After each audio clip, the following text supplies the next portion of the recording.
At the start of the 1980 season, the Steel Curtain dynasty was fresh off their fourth Super Bowl win in the past 6 seasons. But a fresh crop of teams was ready to step into the spotlight.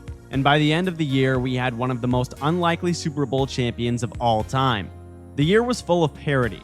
5 teams that missed the playoffs in 1979 ended up making it in 1980. And no team won more than 12 games. The margin between the top of the playoff bracket and the bottom was razor thin. In the NFC, the Dallas Cowboys, Atlanta Falcons, and Philadelphia Eagles all finished 12-4. But Philly was the most impressive of the bunch. Under head coach Dick Vermeil, they had the league's nastiest defense and a quarterback in Ron Jaworski who was excellent in his own right. Wilbert Montgomery was a workhorse back, and Harold Carmichael was a Hall of Fame red zone target as a 6'8" wide receiver tight end hybrid. And in the playoffs, the Eagles backed up their regular season. They beat the Vikings 31-16 in the divisional round and then faced their division rivals, the high-powered Cowboys, in the NFC Championship. It was a cold, hostile day in Philly, and the Eagles came out swinging. Wilbert Montgomery ripped off a 42-yard touchdown on the second play from scrimmage, and the defense smothered Dallas the rest of the way. The Eagles won 20-7 and punched their first ever ticket to the Super Bowl. On the AFC side, the Raiders were living up to their reputation as the NFL's outlaws. Al Davis was locked in a legal war to move the team to Los Angeles, but the squad was still stuck in Oakland, and they were pissed. They fought their way to an 11-5 wild card, but once January hit, they ambushed the AFC. They crushed the Oilers, stunned the Browns with a game-saving interception in the Red Right 88 game, and then beat San Diego in the AFC Championship to set up a Super Bowl nobody saw coming between Philly and Oakland, where the Raiders dominated from the jump. Quarterback Jim Plunkett, who had once been labeled a bust and was only starting because of an injury to Dan Pastorini, threw 3 touchdowns, including an 80-yard bomb to Kenny King, the longest touchdown reception in Super Bowl history at the time.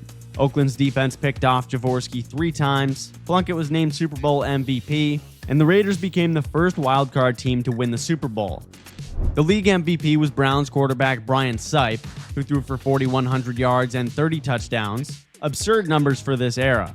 He led the Cardiac Kids, and Lester Hayes was the Defensive Player of the Year thanks to his 13 interceptions. Somehow no one thought to stop throwing at him. And Earl Campbell was a human bulldozer, running for 1,934 yards and 13 touchdowns in just 15 games en route to Offensive Player of the Year. The Raiders kicked off the 1980s with their second Super Bowl in 5 seasons.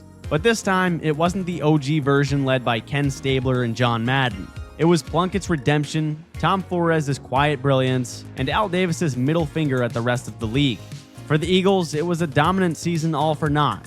Vermeil would go on a 15-year hiatus from coaching after the 82 season, and Philly wouldn't get back to the Super Bowl until the Donovan McNabb era. But in 1981, the meathead ground-and-pound 1970s were officially over. In its place came the sleeker, more explosive West Coast offense.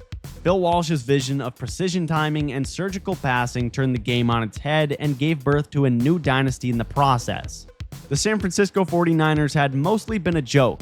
They were coming off a 6-10 season, but behind head coach Bill Walsh and third-year quarterback Joe Montana, their offense became poetry in motion. Montana wasn't throwing 70-yard bombs, but rather quick and medium darts in stride and letting playmakers playmake. The system was methodical and unguardable with the right personnel. The Niners finished 13-3, won the NFC West, and then clawed their way through the playoffs.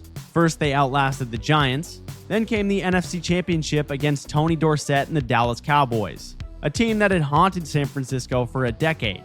The game was tight throughout, but with under a minute left came the catch. Montana rolled right, off balance, backpedaling, and floated the ball to the back of the end zone where Dwight Clark went up with his fingertips and brought it down. An iconic moment that vaulted them to a 28-27 win and has since become NFL folklore. On the AFC side, things were just as wild. The Cincinnati Bengals, led by the 81 MVP quarterback Ken Anderson and Hall of Fame tackle Anthony Munoz, stunned the league. Like Walsh, head coach Forrest Gregg had taken Cincy from perennial mediocrity to championship contention.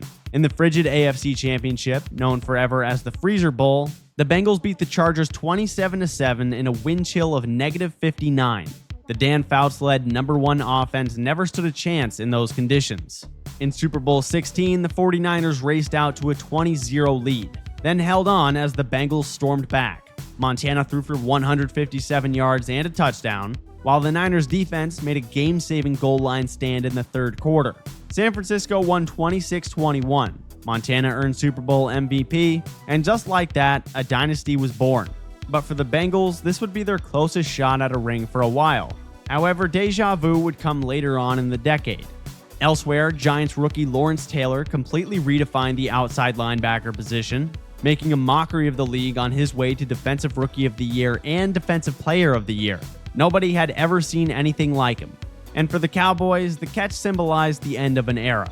They'd make the playoffs twice more in the 80s, but they'd soon experience the darkest stretch in franchise history.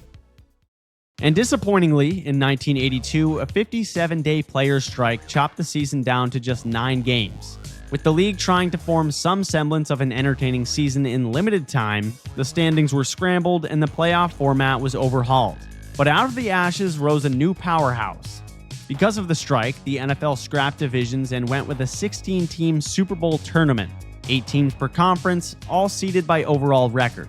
That meant teams with losing records, like the 4-5 Browns and Lions, made the playoffs. But in the NFC, it was all about the Washington Redskins. They went 8-1, but with such a short regular season, no one really knew what to make of it. Then the playoffs hit, and they proved just how good they really were. Their bruising 33-year-old running back John Riggins rumbled for over 600 yards across 4 playoff games, including a legendary 166-yard performance in Super Bowl 17. Quarterback Joe Theismann was an MVP contender. Their defense was the league's strongest unit, and second-year head coach Joe Gibbs had quickly built one of the toughest locker rooms in football. But their place kicker, Mark Mosley, actually won MVP. He hit 20 of 21 field goals in the shortened season and became the only full-time kicker in NFL history to win MVP. A fluky pick in a fluky year, but the perfect fact to prove just how bizarre 1982 really was. On the AFC side, the Miami Dolphins rose through the nonsense behind an elite defense known as the Killer Bees.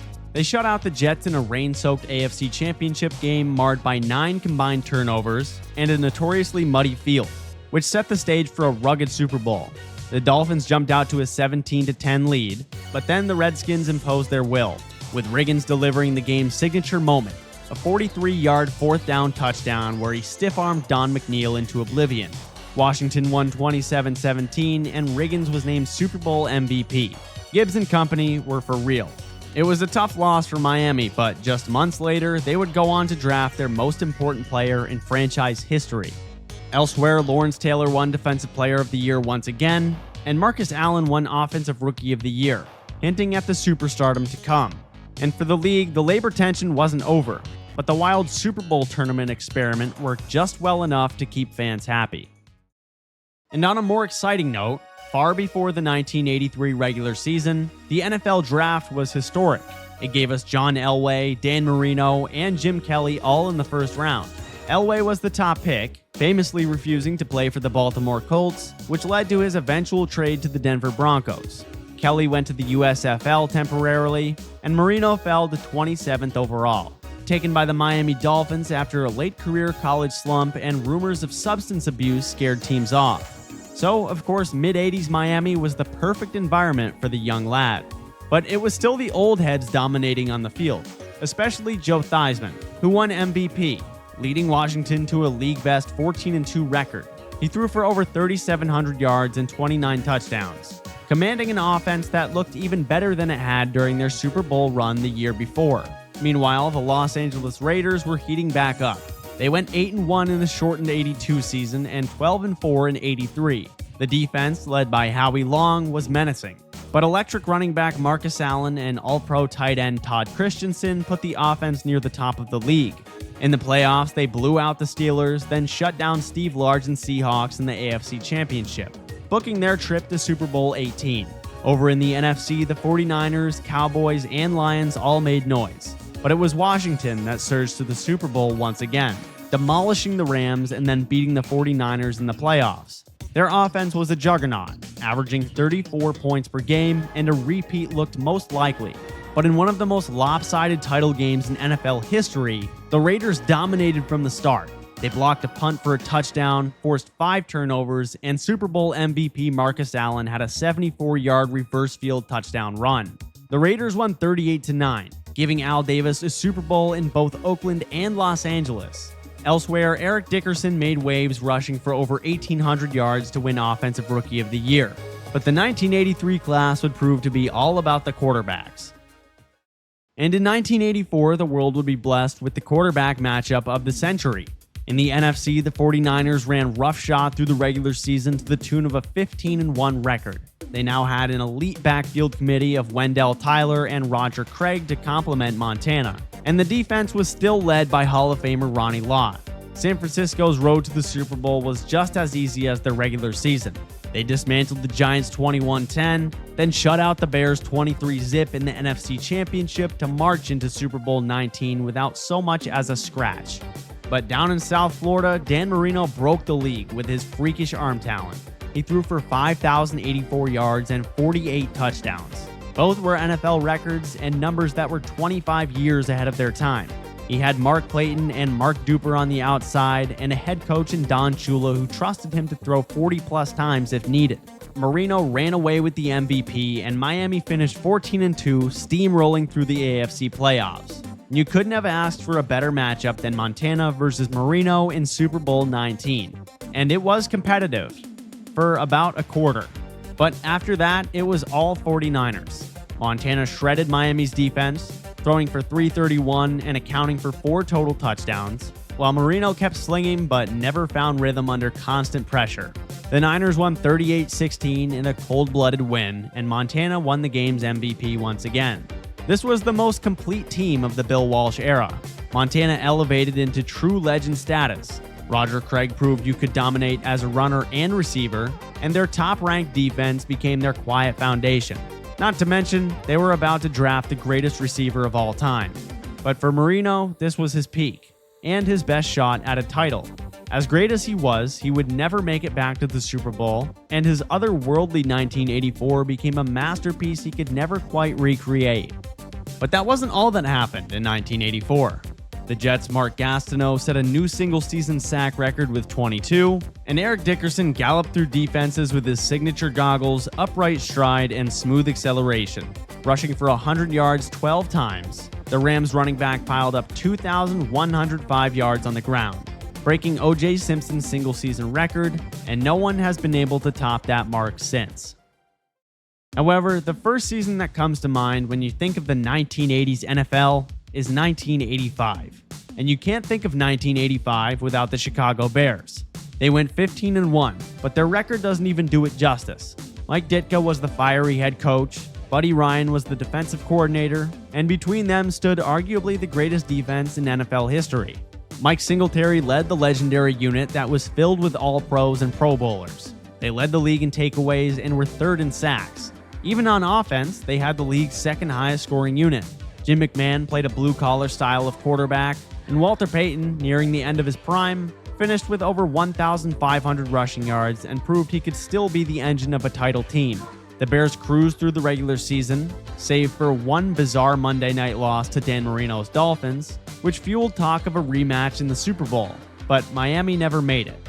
Instead, the Bears made mincemeat out of the NFC playoffs. They shut out both the Giants 21-0 and Rams 24-0, holding them to a combined 311 total yards.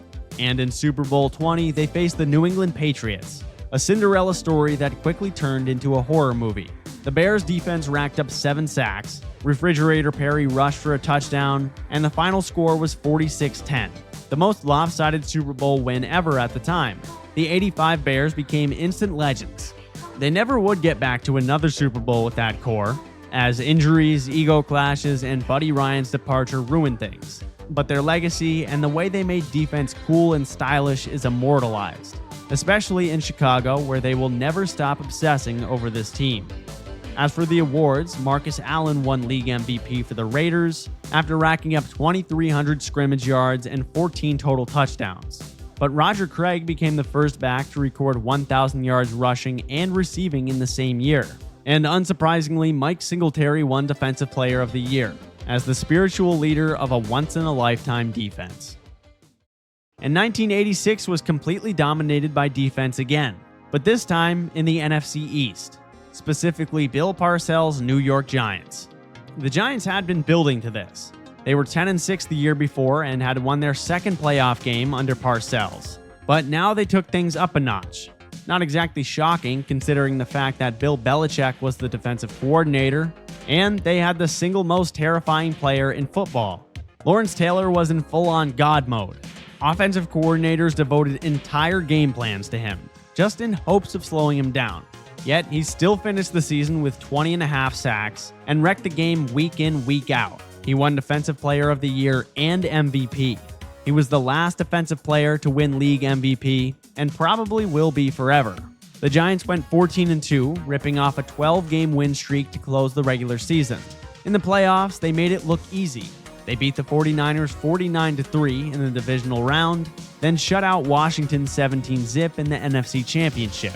Over in the AFC, the Denver Broncos went 11-5 in the regular season, behind the arm and legs of John Elway, who was growing into true superstardom. Their offense was clutch, and their defense kept games close. In the playoffs, they slipped past the Patriots in the divisional round, but the real magic came during the AFC Championship in Cleveland. Down 20-13 with 5:32 left, pinned on their own 2-yard line, Elway orchestrated what became known simply as the drive, a 98-yard masterpiece that tied the game and sent it to overtime, where the Broncos would win on a field goal. And Elway's legend was born. But the Giants were not impressed. In the Super Bowl, after a slow first half, the defense clamped down, and Phil Simms, with the help of star tight end Mark Bavaro, played the half of his life. He completed 22 of 25 passes for 268 yards and 3 touchdowns. New York blew it open in the second half and won 39-20. Simms was named Super Bowl MVP. And LT, he finished the season as not just the best defensive player alive, but the best football player alive, period. This was peak Parcells era Giants, and they proved they belonged among NFC royalty.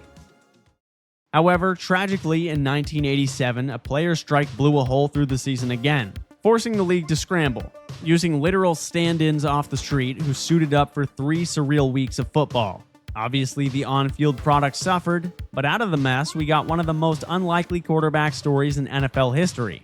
After week 2, the players walked out. The NFL canceled week 3 and restarted with replacement players in weeks 4 through 6. What followed was a bizarre stretch of football with college washouts, old semi-pros, and guys with regular jobs trying to keep the season alive. By the time the regular players returned, the Washington Redskins had quietly gone 3-0 with their replacements. That gave them a crucial boost in the standings and created one of the most controversial decisions of the year. Joe Gibbs stuck with Jay Schrader at quarterback, not Doug Williams once the strike ended.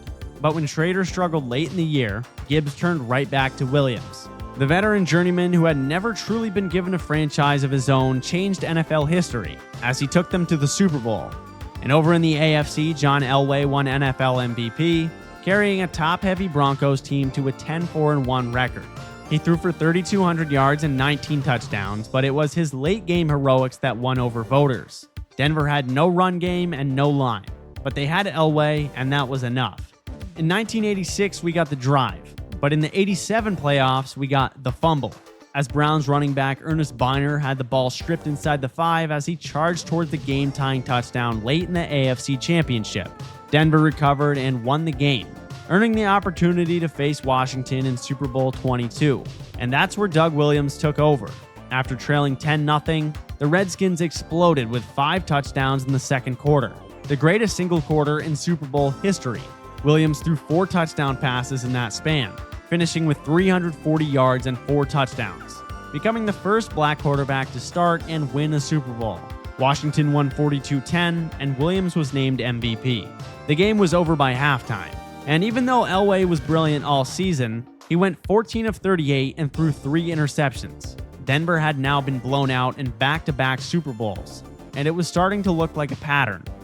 But what I failed to mention during the regular season was that we got 2 of the greatest individual campaigns of all time, as Reggie White dominated the strike-shortened year, leading the league in sacks with 21 in just 12 games, an unthinkable pace and arguably the most impressive pass rushing season ever. And on offense, Jerry Rice caught 22 touchdowns in 12 games, a record that would stand until Randy Moss in 2007. Which leads us to 1988, where the 49ers were on a mission to get back on top. However, across the league stood a new but also familiar power rising in the AFC. So let's start in Cincinnati, where Boomer Esiason had the season of his life. He threw for over 3,500 yards, led the league's top offense, and had complete command of Coach Sam Wyche's offensive attack, winning the 1988 MVP. Fullback Ickey Woods came out of nowhere with over 1,000 yards and became a national sensation thanks to the Ickey Shuffle. Pair that with James Brooks, Eddie Brown, and a rock-solid line, and Cincinnati finished the regular season 12-4. Over in the NFC, the 49ers started slow. At one point, they were 6-5 and in danger of missing the playoffs altogether. But Montana found his rhythm, Jerry Rice started cooking, and Roger Craig continued to be the league's most versatile weapon. They got hot, won the division, and then could not be stopped. San Francisco handled Minnesota and then went into Chicago for the NFC Championship. The Niners ran through the league's best defense at Soldier Field for a 28-3 win, setting up a Super Bowl rematch 7 years in the making against Cincinnati. And it was a defensive slugfest early, but late in the fourth, Stanford Jennings returned to kick off 93 yards to give the Bengals a 13-6 lead. Then Montana answered, and Rice, as always, made it unfair. With 3 minutes left and the Niners trailing 16-13, Montana famously walked into the huddle, pointed to the stands, and said, "Hey, isn't that John Candy?" He then proceeded to lead a 92-yard drive, capped off with a touchdown to John Taylor with 34 seconds left. The Bengals were great, but this loss stung. Sam Wyche's crew never made it back, and the Ickey Shuffle had a short lifespan. Rice finished with 11 catches, 215 yards, and a touchdown. He won Super Bowl MVP, but Montana's final drive became the signature moment of his career. This was his third Super Bowl and maybe his most defining. It reminded everyone who the King still was, even as other QBs challenged him. However, Bill Walsh resigned as 49ers head coach after the game, a decision he would later admit he regretted, saying that he left too soon. Yet, the 49ers carried their dominance into 1989 under new head coach George Seifert. And this time, there was no slow start. Just Joe Montana at his apex, Jerry Rice in his prime, and a team so well built that no one else could even compete. From the jump, it was clear. The Niners were on another level. Montana had his Mona Lisa season, tossing 26 touchdowns to just 8 interceptions, and completing over 70% of his passes. He, of course, won MVP. Jerry Rice also had his typical insane year, posting 1,500 yards and 17 touchdowns. Roger Craig put up another 1,000 yards, and the defense, with Ronnie Lott and Charles Haley, was top 3 in the league. San Francisco cruised to a 14-2 record. Their only 2 losses were by a combined 5 points. They were machine-like, and they rolled into the playoffs looking bored, where they promptly obliterated the Vikings and Rams by a combined score of 71-16 to win the NFC again. But in the AFC, the Denver Broncos had their own story, a comeback season. After missing the playoffs in '88, John Elway rebounded to 11-5, and the Broncos clawed their way back into the Super Bowl after tight wins over the Steelers and Browns. But unfortunately for Elway, Super Bowl 24 was a slaughter. Montana threw for 5 touchdowns, the Niners led 27-3 at half, and they didn't let up, ultimately winning 55-10, still the largest blowout in Super Bowl history. You could easily make the case this was the greatest team of all time, and Montana was now 4-0 in Super Bowls, with 0 interceptions in those games. No one had ever played cleaner when it mattered the most. But for Denver, it was their 3rd Super Bowl blowout loss of the decade, a fact John Elway would have to deal with for another 8 years. Elsewhere, Barry Sanders arrived in Detroit, winning Offensive Rookie of the Year with 1,500 yards rushing and jaw-dropping highlights. And across the league, everyone was gearing up to make sure this 49ers dynasty didn't carry over into the next decade. So click here to relive the entire 1990s in the NFL.